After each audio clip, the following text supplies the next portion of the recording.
Tom Thumb, a retelling of the Grimm's fairy tale by Eric Blair.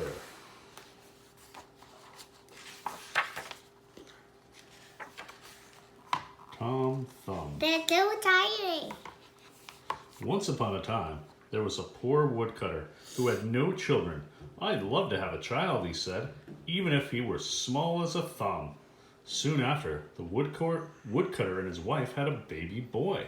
He was no bigger than a thumb, so his parents called him Tom Thumb.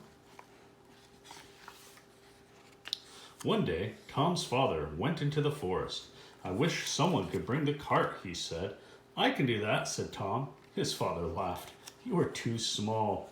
With that, Tom linked into the horse's ear and began to give commands. Tom and his cart came around a corner where two men stood. I see a cart, and I hear the driver, said one, but I can't see him. The men decided to follow the cart.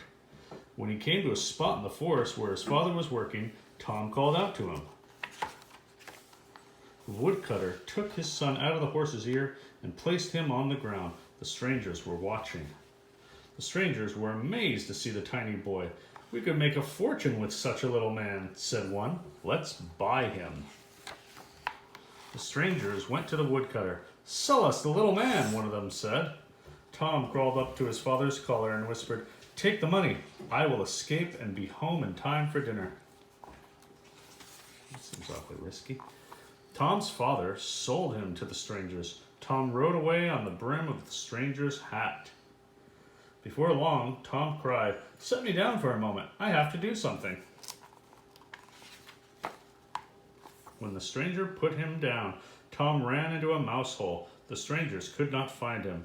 At dusk, two thieves came by. How can we get the money? Tom heard one of the thieves ask. I will help you, Tom cried.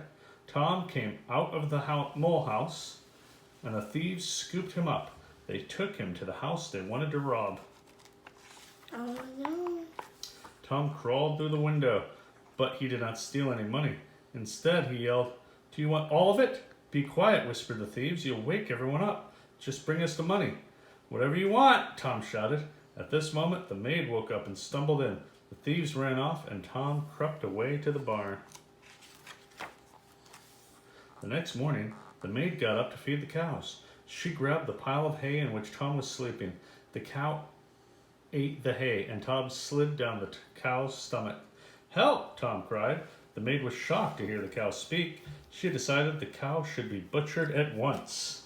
What does butcher mean? Killed and turned it into meat. Tom fell out of the cow, and the butcher threw him aside. Soon a hungry wolf came by and ate Tom whole. He's having a rough time, isn't he? Tom wasn't afraid. He had a plan. Dear wolf, I know where you can find a meal, he shouted. Tom described the way to his father's house. When the wolf arrived at Tom's house, he slipped into the pantry. He found plenty of food. After the wolf had eaten, he was so fat he couldn't get out of the pantry. Tom screamed as loud as he could. Tom's father and mother were sleeping in the next room. His screams woke them. They ran to the pantry. Tom's father wanted to kill the wolf. Just then Tom cried, It's me, your little Tom. I'm in the wolf's belly. Please get me out. Tom's parents killed the wolf and pulled out their son. They were overjoyed to have him home. This is rather macabre. Why is your closet both of theirs? They're wearing their PJs because it's at night. I've had some adventures, said Tom.